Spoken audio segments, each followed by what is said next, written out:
ದತ್ತಾತ್ರೇಯರ ಪರಂಪರೆಗೆ ಸಾವಿರಾರು ವರ್ಷಗಳ ಇತಿಹಾಸ ಇದೆ. ದತ್ತಾತ್ರೇಯ ಪರಂಪರೆ ಅನ್ನೋದು ಅದೊಂದು ರೀತಿ ಅವಧೂತ ಪರಂಪರೆ.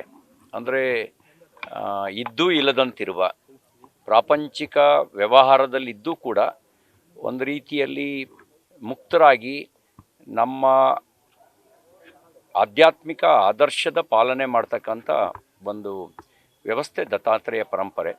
ಅದರ ಅಂಗವಾಗಿ ನಾವು 26ನೇ ತಾರೀಕು ಮಾಲಾಧಾರಣೆ ಮಾಡಿ ವ್ರತಧಾರಿಗಳಾಗಿ ಇವತ್ತು ಮನೆ ಮನೆಗೆ ಹೋಗಿ ಭಿಕ್ಷಾಟನೆ ಮಾಡ್ತಾ ಆ ಭಿಕ್ಷಾಟನೆ ಮೂಲಕ ನಮ್ಮೊಳಗಿರ್ತಕ್ಕಂಥ ಅಹಂಕಾರವನ್ನು ದೂರಗೊಳಿಸ್ಕೊಂಡು ಸಮಾಜದ ಋಣದಲ್ಲಿ, ದೇವರ ಋಣದಲ್ಲಿ, ಪ್ರಕೃತಿಯ ಋಣದಲ್ಲಿ, ಋಷಿ ಋಣದಲ್ಲಿ ನಾವಿದ್ದೇವೆ, ತಂದೆ ತಾಯಿಗಳ ಋಣದಲ್ಲಿದ್ದೇವೆ ಅನ್ನುವಂಥ ಕೃತಜ್ಞತಾ ಭಾವವನ್ನು ಇಟ್ಕೊಂಡು ಬದುಕನ್ನು ಸಾರ್ಥಕಗೊಳಿಸ್ಕೊಳ್ತಕ್ಕಂಥ ಪ್ರೇರಣೆ ಕೊಡ್ತಕ್ಕಂಥ ಪರಂಪರೆ ಅವಧೂತ ಪರಂಪರೆ.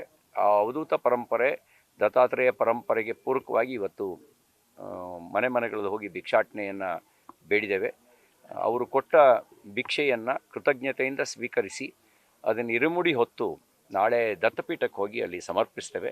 ಅದರ ಉದ್ದೇಶವೇ ನಮ್ಮಲ್ಲಿರ್ತಕ್ಕಂಥ ಯಾವುದೇ ರೀತಿಯ ಅರಿಷಡ್ ವರ್ಗಗಳು ಅದು ಕೆರಳದಂತೆ, ಅದು ದುರ್ಬಲ ಆಗಿ ನಾಶವಾಗುವಂತೆ ನೋಡ್ಕೊಳ್ಳೋದು, ಸದ್ಗುಣಗಳು ಮೇಳೈಸಿ ಆ ಸದ್ಗುಣಗಳ ಮೂಲಕ ಸಮಾಜ ಹಿತವನ್ನು ಬಯಸಿ ಸಾರ್ಥಕ ಜೀವನವನ್ನು ನಡೆಸೋದು, ಆ ಪ್ರೇರಣೆ ಕೊಡುವಂಥ ದತ್ತಾತ್ರೇಯ ಪರಂಪರೆಯನ್ನು ನಾವು ಮುಂದುವರಿಸ್ಕೊಂಡು ಈ ವರ್ಷವೂ ಕೂಡ ಮಾಡ್ತಾಯಿದ್ದೀವಿ. ಇವತ್ತು ಚಿಕ್ಕಮಗಳೂರಿನಲ್ಲಿ ದತ್ತಾತ್ರೇಯರ ಭವ್ಯ ಮೂರ್ತಿಯ ಶೋಭಾಯಾತ್ರೆ ನಡೆಯೋದಿದೆ.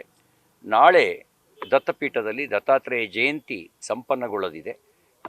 ಎಲ್ಲರೂ ಬರಬೇಕು ಅಂಥೇಳಿ ನಾನು ಎಲ್ರಿಗೂ ವಿನಂತಿಯನ್ನು ಮಾಡ್ತೇನೆ. ಸರ್, ನಿನ್ನೆ ಅನುಸೂಯ ಜಯಂತಿ ಆಯಿತು, ನಾಳೆ ದತ್ತಪದಕ್ಕೆ ಜಿಲ್ಲಾಡಳಿತ ಎಲ್ಲ ರೀತಿ ವ್ಯವಸ್ಥೆ ಮಾಡಿದೆ ಸರ್.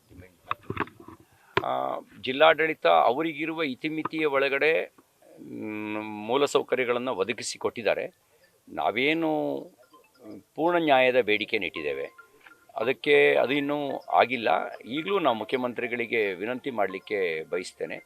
ನೀವು ಹಾಲಿ ನ್ಯಾಯಾಧೀಶರ ಒಂದು ನೇತೃತ್ವದಲ್ಲಿ ಒಂದು ತನಿಖೆ ನಡೆಸಿ, ಸರ್ಕಾರಿ ದಾಖಲೆಗಳನ್ನೇ ಅವ್ರು ಪರಿಶೀಲನೆ ಮಾಡಲಿ. ಮೈಸೂರು ಮಹಾರಾಜರ ಪತ್ರಾಗಾರದಲ್ಲಿರ್ತಕ್ಕಂಥ ದಾಖಲೆಗಳನ್ನು ಪರಿಶೀಲನೆ ಮಾಡಲಿ. ನಾವು ಅವತ್ತಿಗೂ ಹೇಳ್ತಾ ಇದ್ದೀವಿ, ಇವತ್ತೂ ಹೇಳ್ತಾ ಇದ್ದೀವಿ, ದತ್ತಾತ್ರೇಯ ಪೀಠ ಬೇರೆ, ಬಾಬಾ ಬುಡಾನ್ ದರ್ಗಾ ಬೇರೆ ಅಂತ. ಎರಡೂ ಒಟ್ಟ ಅಂಥೇಳಿ ಭಾವಿಸಿರೋದೇ ಒಂದು ವಿವಾದಕ್ಕೆ ಕಾರಣ. ಅದ್ರ ಜೊತೆಗೆ ಕೆಲವರು ಅವತ್ತು ಸ್ವಾರ್ಥದ ಉದ್ದೇಶದಿಂದ ಇಲ್ಲಿ ಬರ್ತಕ್ಕಂಥ ಹರಕೆ ಕಾಣಿಕೆಗಳನ್ನು ಲಪಟಾಯಿಸೋದಕ್ಕೆ ಮತ್ತು ಭೂಮಿಯನ್ನು ಅತಿಕ್ರಮಿಸ್ಕೊಳ್ಳೋದಕ್ಕೆ ಸಂಚು ಮಾಡಿದ್ರು. ಆ ಸಂಚಿಗೆ ಸರ್ಕಾರ ಒತ್ತಾಸೆಯಾಗಿ ನಿಲ್ಲಬಾರ್ದು. ನೀವು ಈಗ ನ್ಯಾಯಾಲಯದಲ್ಲಿ ನಾವು 5 ದಶಕಗಳಿಂದ ನ್ಯಾಯಾಲಯದಲ್ಲಿ ಹೋರಾಟ ಮಾಡ್ತಿದ್ವಿ. ಭಾರತದ ನ್ಯಾಯಾಂಗದ ವ್ಯವಸ್ಥೆಯಲ್ಲಿ ನಾವು ತಕ್ಷಣ ನ್ಯಾಯ ಪಡೆಯೋಕ್ಕೆ ಸಾಧ್ಯ ಇಲ್ಲ. 5 ದಶಕಗಳ ನಿರಂತರ ಹೋರಾಟದ ನಂತರನೂ ಒಂದಲ್ಲ ಒಂದು ರೀತಿಯಲ್ಲಿ ನ್ಯಾಯಾಲಯದಲ್ಲೇ ಇಡುವಂಥ ಒಂದು ವ್ಯವಸ್ಥೆ ಬೇರೆ ಬೇರೆ ರೂಪದಲ್ಲಿ ಬಂದುಬಿಟ್ಟಿದೆ. ಹಾಗಾಗಿ ಅದರಿಂದ ಹೊರತಾಗಿಯೂ ಕೂಡ ಸರ್ಕಾರ ನ್ಯಾಯ ಕೊಡಲಿಕ್ಕೆ ಸಾಧ್ಯ ಇದೆ. ಅದಕ್ಕಾಗಿ ತಕ್ಷಣ ಒಂದು ಸಮಿತಿಯನ್ನು ನಿಯುಕ್ತಿ ಮಾಡಿ ಹಾಲಿ ನ್ಯಾಯಾಧೀಶರ ನೇತೃತ್ವದಲ್ಲಿ ಅವರು ದಾಖಲೆಗಳನ್ನು ಪರಿಶೀಲನೆ ಮಾಡಲಿ. ದಾಖಲೆಗಳ ಆಧಾರದಲ್ಲಿಯೇ ನಿರ್ಣಯ ತೆಗೆದುಕೊಳ್ಳಿ. ಕಂದಾಯದ ದಾಖಲೆಗಳು, ಮುಜರಾಯಿ ಇಲಾಖೆ ದಾಖಲೆಗಳು, ಅದರ ಆಧಾರದಲ್ಲೇ ನಿರ್ಣಯವನ್ನು ತೆಗೆದುಕೊಳ್ಳಿ. ಭೂ ರದ್ದಿಯಾತಿ ಕಾಯ್ದೆ ಟೆನೆಂಟ್ ಆ್ಯಕ್ಟ್ ಬರೋದಕ್ಕೆ ಮುಂಚೆ ದತ್ತಾತ್ರೇಯ ದೇವರ ಹೆಸರಿನಲ್ಲೇ 1846 ಎಕರೆ ಜಮೀನಿತ್ತು. ಅದು ಕಂದಾಯದ ದಾಖಲೆಗಳೇ ಹೇಳ್ತವೆ. ನೀವು ಆರಂಭದ ದಿನಗಳಲ್ಲಿ ಮಧ್ಯಂತರ ತಸ್ತೀಕರಣವನ್ನು ಇಟ್ಟಿದ್ದು ಕೂಡ ದತ್ತಾತ್ರೇಯ ದೇವ್ರ ಖಾತೆಯಲ್ಲಿ.